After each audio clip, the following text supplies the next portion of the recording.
다 같이 사도신경을 고백함으로 새벽 예배를 하나님께 드리겠습니다. 나는 전능하신 아버지 하나님, 천지의 창조주를 믿습니다. 나는 그의 유일하신 아들, 우리 주 예수 그리스도를 믿습니다. 그는 성령으로 잉태되어 동정녀 마리아에게서 나시고 본디오 빌라도에게 고난을 받아 십자가에 못 박혀 죽으시고 장사된 지 사흘 만에 죽은 자 가운데서 다시 살아나셨으며 하늘에 오르시어 전능하신 아버지 하나님 우편에 앉아 계시다가 거기로부터 살아있는 자와 죽은 자를 심판하러 오십니다. 나는 성령을 믿으며 거룩한 공교회와 성도의 교제와 죄를 용서받는 것과 몸의 부활과 영생을 믿습니다. 아멘. 다 같이 찬송가 516장 찬송 부릅니다. 516장입니다.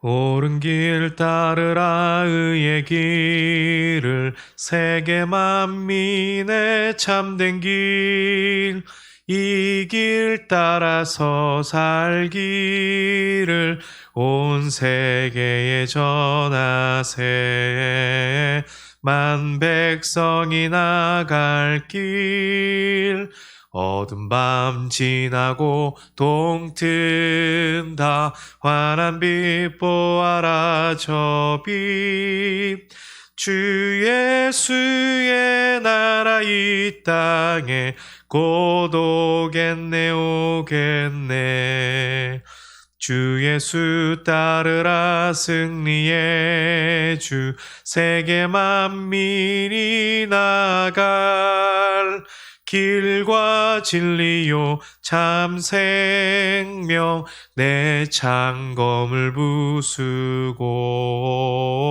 다 따르라와 평화 어두운 밤 지나고 동튼다 환한 빛 보아라 저 빛 주 예수의 나라 이 땅에 곧 오겠네 오겠네 놀라운 이 소식 알리어라 세계 만민을 구하려 내 주 예수를 보내신 참 사랑의 하나님 만 백성이 따를 길 어두운 밤 지나고 동튼다 환한 빛 보아라 저 빛 주 예수의 나라 이 땅에 곧 오겠네 오겠네 고난길에 치고 찾아온 길 많은 백성을 구한 길 모두 나와서 믿으면 온 세상이 마침내 이 진리에 살겠네 어두운 밤 지나고 동튼다 환한 빛 보아라 저 빛 주 예수의 나라 이 땅에 곧 오겠네 오겠네. 아멘. 오늘 함께 나눌 말씀은 마태복음 1장 1절에서 17절까지 말씀입니다. 마태복음 1장 1절에서 17절까지 말씀입니다.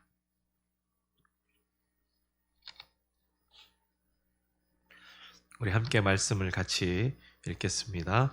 아브라함과 다윗의 자손 예수 그리스도의 계보라. 아브라함이 이삭을 낳고 이삭은 야곱을 낳고 야곱은 유다와 그의 형제를 낳고 유다는 다말에게서 베레스와 세라를 낳고 베레스는 헤스론을 낳고 헤스론은 람을 낳고 람은 아비나답을 낳고 아비나답은 나손을 낳고 나손은 살몬을 낳고 살몬은 라합에게서 보아스를 낳고 보아스는 롯에게서 오벳을 낳고 오벳은 이새를 낳고 이새는 다윗 왕을 낳으니라.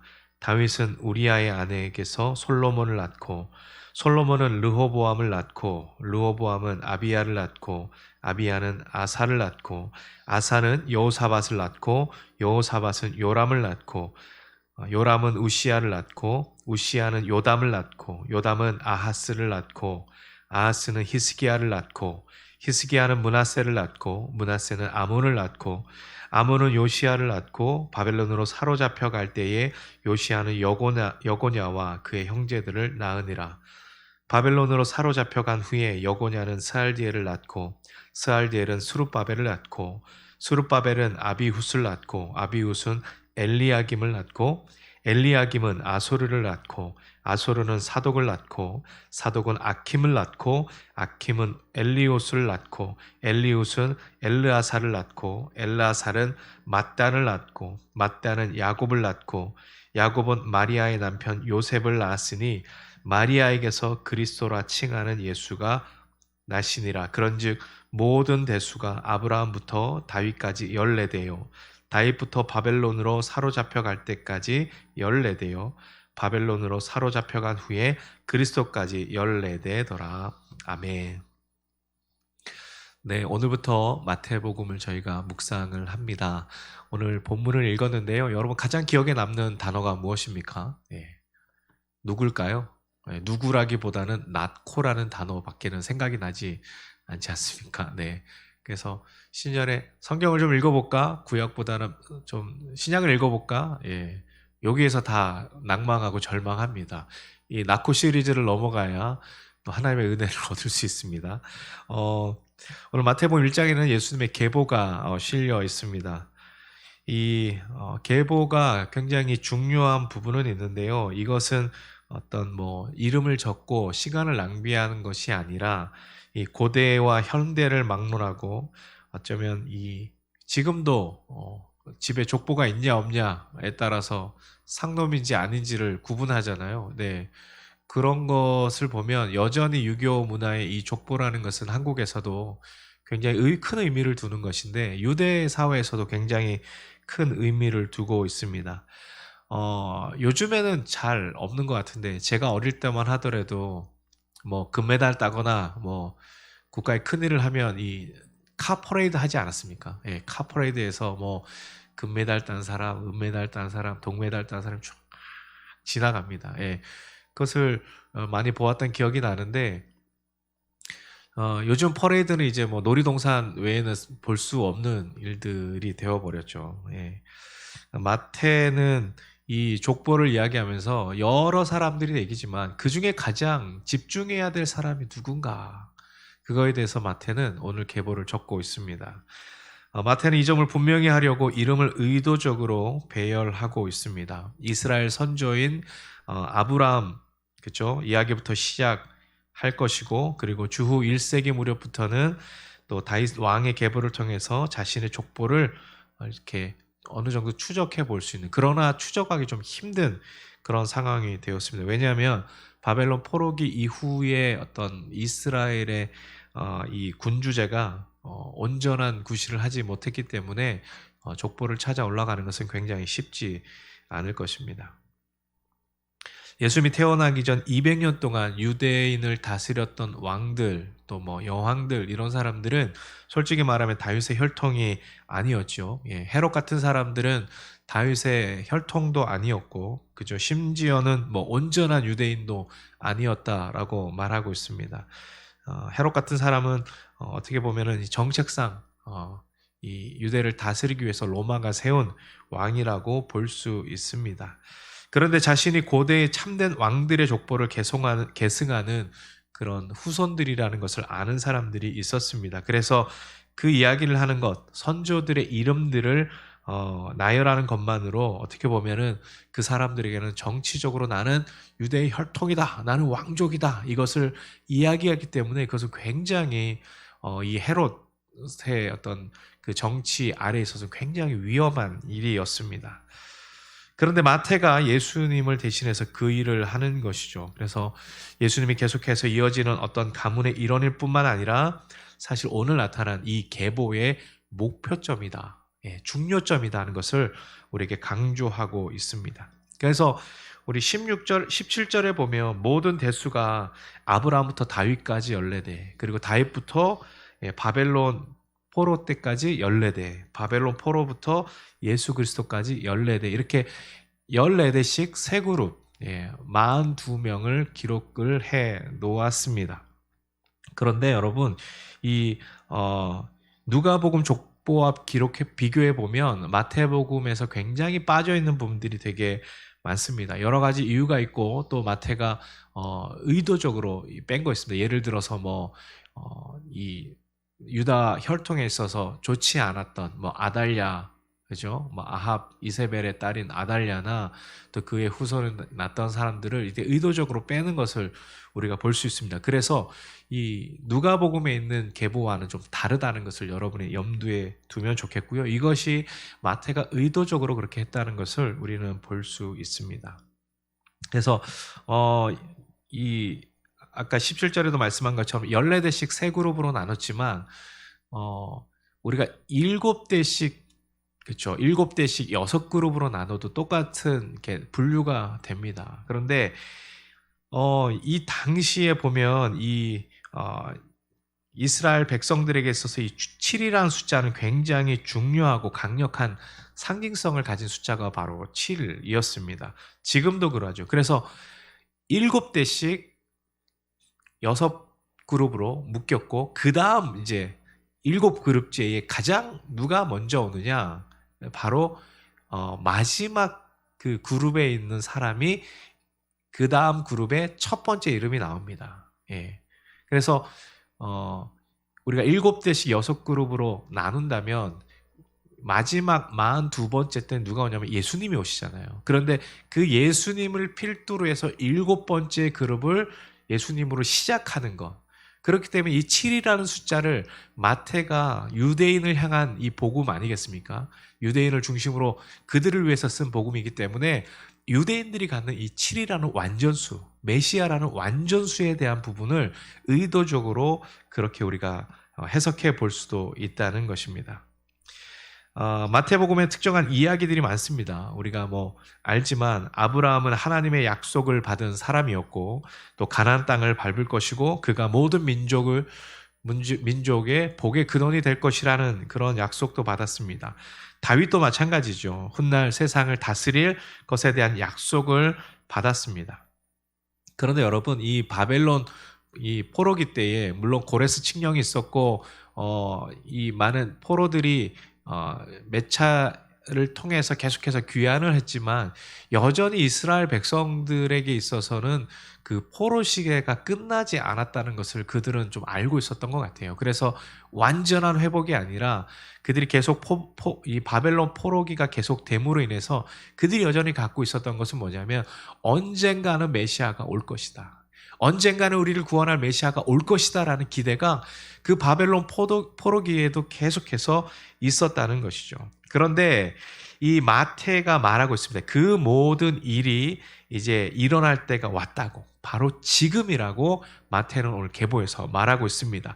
이 목록의 맨 끝에 나오는 이야기가 바로 그 옛날 모든 예언을 속속들이 성취하러 오실 분, 또 사람들이 오랫동안 기다려온 하나님이 기름 부으신 메시아라는 것입니다. 그런데 마태는 그 일이 일어난 방식 또한 매우 이상하다는 점도 알고 있었죠.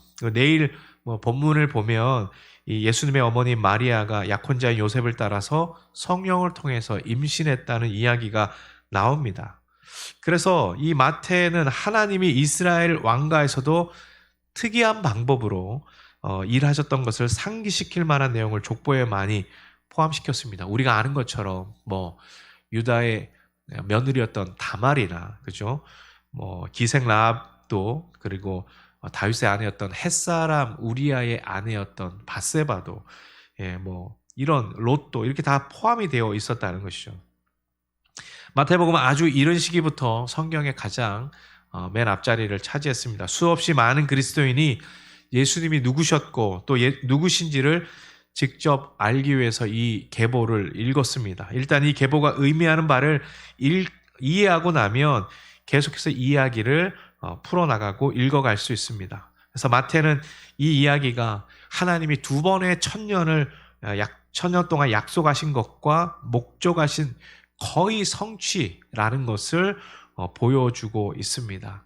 예수님이 이렇게 하나님의 계획에 의해서 이미 하나님이 약속하신 그 약속의 계보를 따라서 이스라엘 가운데 오셨다. 그가 바로 메시아다라고 마태는 우리에게 말하고 있습니다.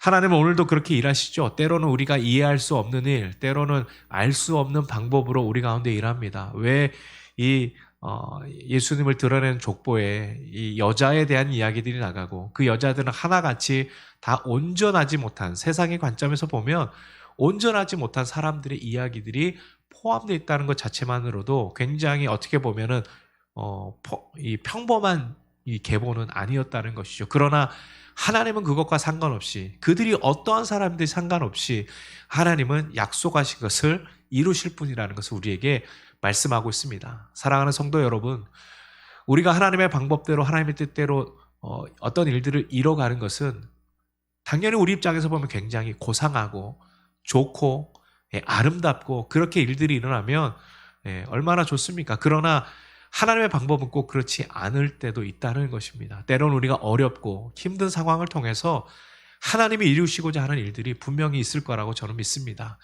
우리가 이 연초를 시작하고 또 어려운 시간들을 보내고 있지만 이것 또한 하나님의 계획 안에 있다는 것, 우리가 어떻게 또 알 수 있을까요? 또 이 시간이 지나고 나면 그것 또한 하나님의 약속이었구나라고 고백할 수 있는 우리 모두가 되기를 소망합니다. 뿐만 아니라 우리가 사랑하는 성도님들이 계획하고 있는 것이지만 그것이 잘 진행되지 않더라도 하나님의 약속을 붙잡고 계속해서 기도 가운데 그 소망의 끈을 놓지 않고 살아간다면 하나님께서 이루실 날을 우리가 또 속히 보게 될 줄로 믿습니다.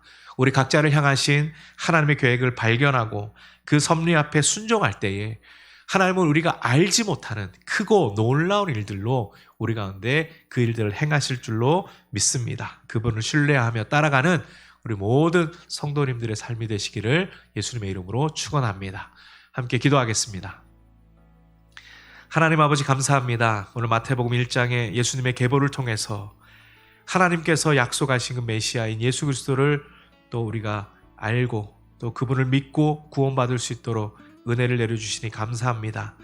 때로는 하나님의 방법이 잘못된 것 같이 보여도, 때로는 이 방법이 우리가 원하는 방법이 아니라고 할지라도 주여, 그것이 우리가 하나님의 뜻인 줄 어떻게 다 분간할 수 있겠습니까? 순종하고 바라보고 기대하고 믿음으로 걸어갈 때에 하나님의 뜻이 우리의 심령 가운데서도, 우리의 가정에서도, 교회에서도, 이 나라 가운데서도 이루어지는 것을 목도하게 하여 주옵소서.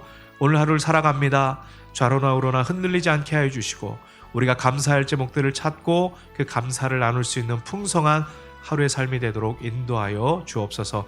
감사하며 예수님의 이름으로 기도합니다. 아멘. 오늘 우리의 기도 제목들을 가지고 하나님 앞에 계속해서 기도하며 주님 앞에 나가겠습니다. 함께 기도하겠습니다.